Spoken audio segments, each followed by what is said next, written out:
नमस्कार दोस्तों, स्वागत है आप सभी का मेरे YouTube channel law by KP में। आज हम पढ़ेंगे भारतीय संविदा अधिनियम 1872 की धारा 148 से। पिछले वीडियो में हमने कॉन्ट्रैक्ट ऑफ गारंटी के बारे में पढ़ा था। कॉन्ट्रैक्ट ऑफ गारंटी क्या होता है, इसमें कितनी पार्टीज होते हैं, इनके क्या क्या टाइप्स होते हैं, इनका रेवोकेशन कैसे किया जाएगा, एटसेट्रा एटसेट्रा।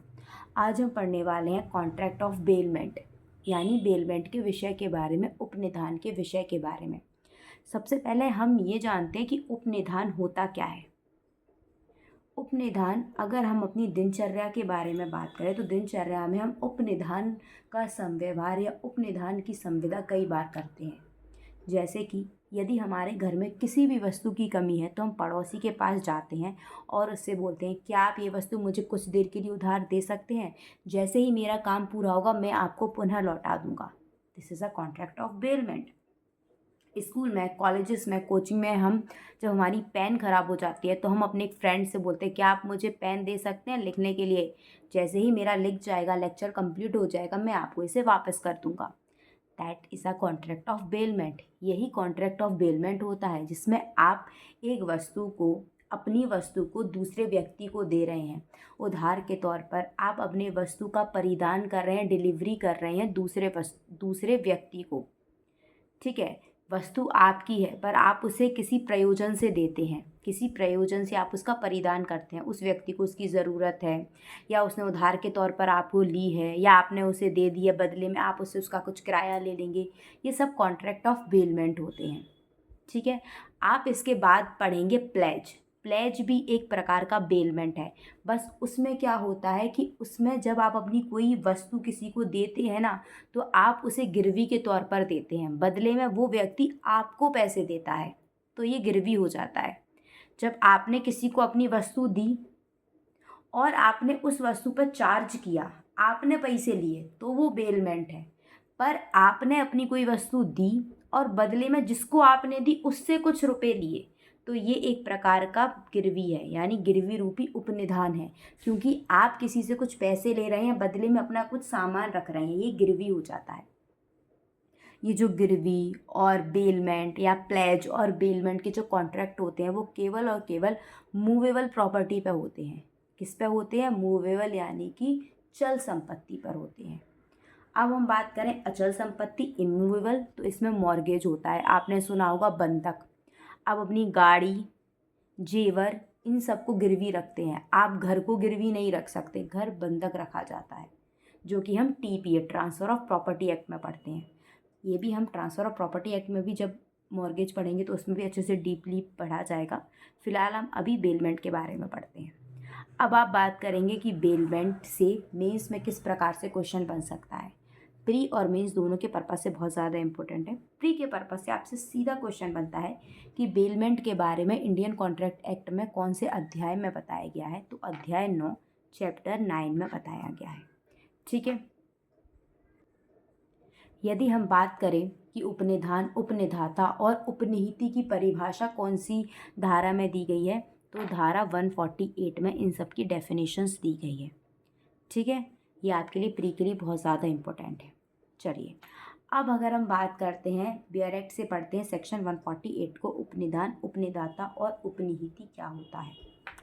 उपनिधान एक व्यक्ति द्वारा दूसरे व्यक्ति को किसी प्रयोजन के लिए, प्रयोजन से मतलब उसको उसकी ज़रूरत है, या किसी भी प्रयोजन से लिए, किसी भी पर्पस के लिए दे रहे हैं, उसको उसकी ज़रूरत है, या उधारी के तौर पर, या कैसे भी, किसी भी प्रयोजन के लिए इस संविदा पर माल का परिधान यानी डिलीवरी करना, कि जब वह पर्पस, प्रयोजन पूरा हो जाए तो वह माल मुझे दोबारा से लौटा दिया जाएगा, या उसे परिधान करने वाले व्यक्ति के निर्देश अनुसार अन्यथा व्यनित कर दिया जाएगा। यदि व्यक्ति ने बोला कि आप ये सामान ले जा तो रहे हो, परंतु आप ये लौटाना मुझे नहीं, लौटाना उस व्यक्ति को, तो आप उसी व्यक्ति को उसे लौटा दोगे। ठीक है, माल का परिधान करने वाला व्यक्ति उपनिधाता कहलाता है। वह व्यक्ति जिसको माल परिदत्त किया जाता है वह उपनिहिति कहलाता है। इट मीन्स जो व्यक्ति अपने माल को दे रहा है वह उपनिधाता, बेलर, और जो व्यक्ति वह माल को ले रहा है वह उपनिहिति, इट मीन्स बेली कहलाएगा।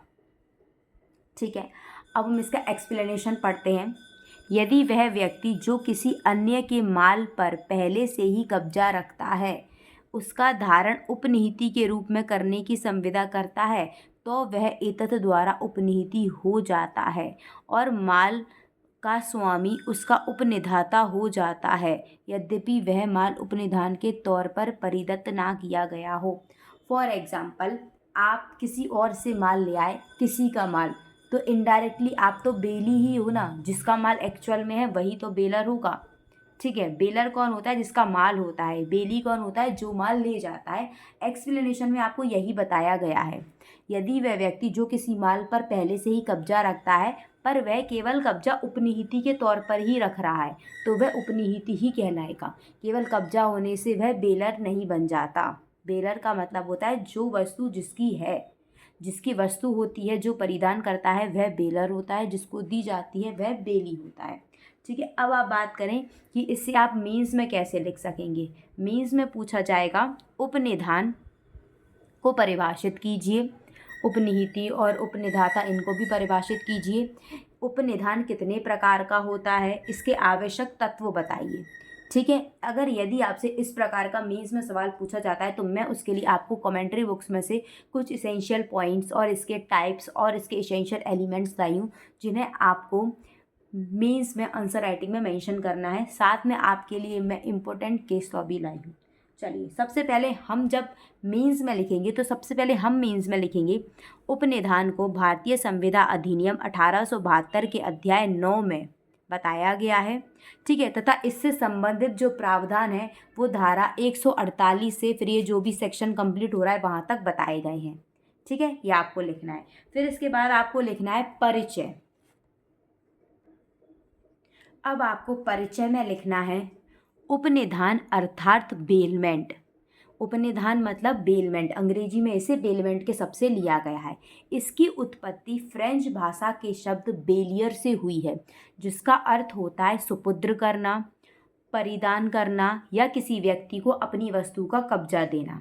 ठीक है, इसमें स्वामित्व एक व्यक्ति में होता है तथा कब्जा दूसरे व्यक्ति में होता है। स्वामित्व किसी और का होता है और कब्जा किसी दूसरे व्यक्ति का होता है तथा दूसरे व्यक्ति को यह वस्तु किसी विशिष्ट उद्देश्य के लिए दी जाती है।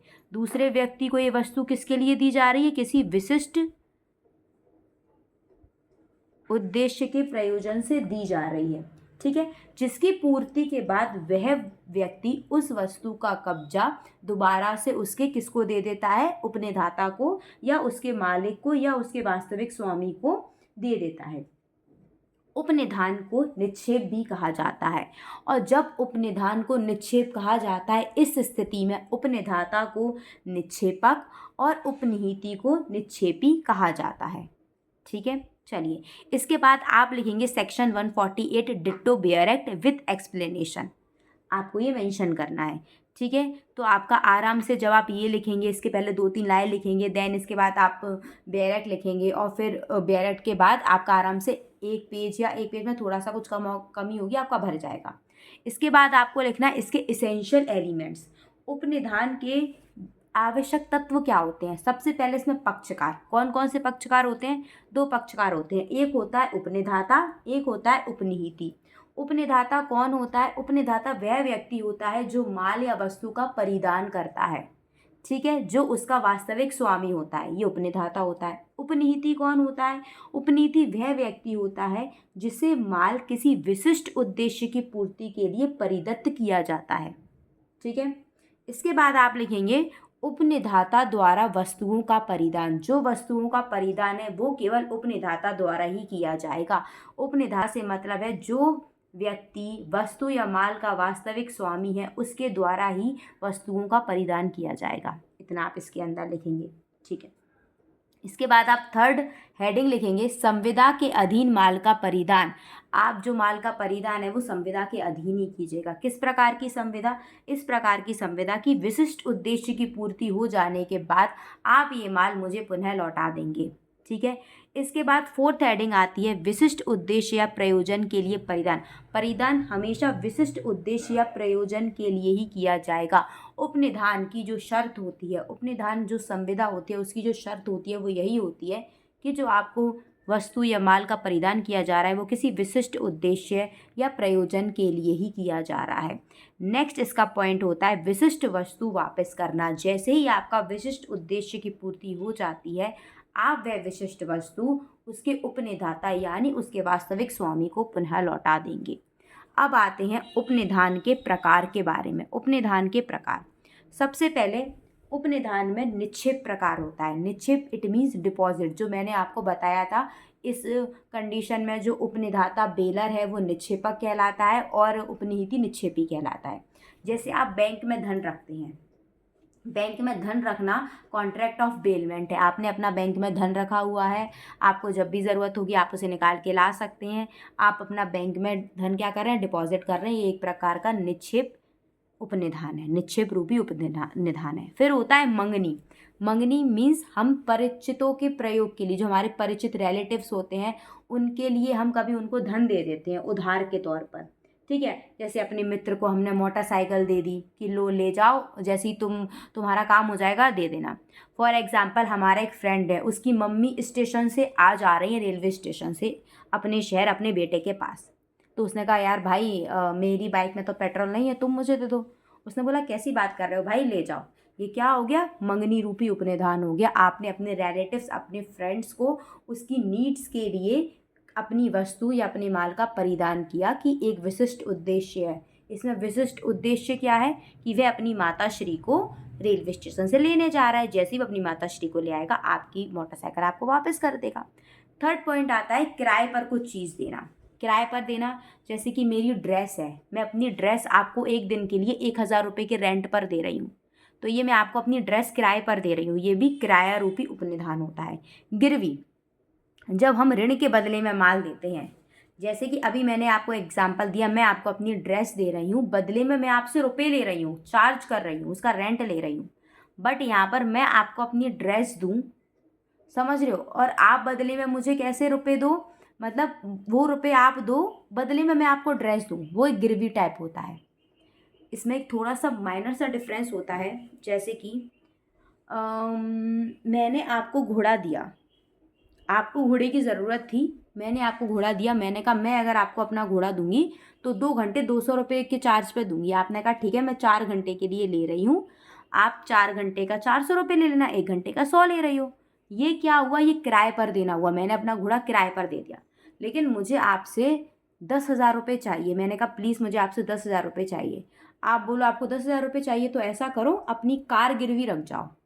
ये चीज़ गिरवी हो गई। जब मुझे नीड है रुपए की और मैं उसके बदले आप पे कुछ अपना सामान रख के जा रही हूँ, वो गिरवी हो जाएगा। ठीक है, अब लास्ट आता है वाहक। वाहक होता है लाने ले जाने के लिए इनाम देना या पारिश्रमिक पाने का अधिकारी। जब कोई व्यक्ति, आप अपना माल किसी ऐसे व्यक्ति को दे रहे हो जो वो कुछ लाने या ले जाने का काम करता है, बदले में वो आपको क्या दे देगा, कुछ रुपए दे देगा, उसके बदले का कुछ रेंट दे देगा। एक प्रकार का एक किराए पर देना जैसा ही होता है। ठीक है, इसमें उपनीति क्या होता है, इनाम या पारिश्रमिक पाने का अधिकारी होता है। ठीक है, इसमें आपने सामने वाले को कुछ दे दिया, अपना जैसे कि घोड़ा दे दिया और बोले आप ये मेरा घोड़ा एक दिन के लिए ले जाओ, इसमें से जो भी कमाई होगी उसका 20% आपका। तो ये वाहक के रूप में हो गया। आपने यहाँ घोड़ा सामने वाले को किराए पर नहीं दिया। ठीक है, आपने बोला आप मेरा घोड़ा ले जाओ, इसमें एक दिन में ये जितनी भी कमाई करेगा उसका 20% आपका। या फिर फॉर एग्जांपल आपने बोला ये मेरी कार ले जाओ 1 महीने के लिए और इसे चलाओ, मैं तुम्हें क्या दूंगा, इस मतलब तुम इसमें जो भी कमाई करोगे उसका 10% तुम्हारा। तुमने 1,00,000 रुपये कमाई की, 10,000 तुम्हारा। ये क्या हो जाएगा, वाहक के रूप में। बदले में उसे कुछ पारिश्रमिक मिल रहा है। ठीक है, ये किराए के रूप में नहीं हुआ। किराए के रूप में कब होता है, जब वो गाड़ी ले गया और वो मुझे रुपए दे उसके बदले, कि मैं आपकी गाड़ी ले जा रहा हूँ, बदले में आपको 1,000 रुपये दे देता हूँ, वो किराया हो जाएगा। गिरवी कब होगा, जब मुझे रुपए की ज़रूरत है और मैं उसे गाड़ी दूँ, फिर वो मुझे रुपए दे, तो वो ऋण के बदले गिरवी हो जाएगा। वाहक क्या होता है, मैंने उसे अपनी कार दे दी, एक तरह की नौकरी पर रख लिया, तो वो क्या हो जाएगा, वाहक हो जाएगा। ठीक है, तो आपको इसके इसेंशियल एलिमेंट्स और इसके टाइप समझ में आए। ठीक है, अब हम बात करते हैं इसका इम्पोर्टेंट केस लॉ के बारे में। इसका इम्पोर्टेंट केस लॉ है जिसका नाम है इंद्र कुमार वर्सेस उत्तर प्रदेश राज्य AIR 1973। इसमें आपको बताया गया था कि इस केस में मतलब ये बताया गया था कि जैसे कि आप बस में कोई सामान ऊपर रख देते हैं, जब हम बसों में ट्रैवल करते हैं तो अपना सामान क्या रख देते हैं, ऊपर रख देते हैं। अगर वहाँ से आपका कुछ सामान चोरी हो जाएगा ना, तो ये बेलमेंट के कॉन्ट्रैक्ट में नहीं आएगा कि सामने वाला बोले कि मैंने आपको अपना सामान दिया था एक विशिष्ट उद्देश्य के लिए। किस प्रकार के विशिष्ट उद्देश्य के लिए? कि मैं आपकी बस में यात्रा कर रहा हूँ, ये मेरा विशिष्ट उद्देश्य है, मेरा प्रयोजन है, तो मैंने अपना माल आपको दे दिया कि आप इसकी रक्षा करें। नहीं, ये कॉन्ट्रैक्ट ऑफ बेलमेंट में नहीं आएगा। ठीक है, कि आप कहीं पर बस में जा रहे हैं, उसमें आप अपना सामान रख दें, आपका चोरी हो जाएगा, तो ये कॉन्ट्रैक्ट ऑफ बेलमेंट की श्रेणी में नहीं आता है। यही इंद्र कुमार वर्सेस उत्तर प्रदेश राज्य AIR 1973 में बताई गई थी कि जो रोडवेज बस होती हैं या बसों में जो आप सामान रख देते हो, अगर वो चोरी हो जाता है तो ये कॉन्ट्रैक्ट ऑफ बेलमेंट के अंतर्गत बिल्कुल भी नहीं आएगा।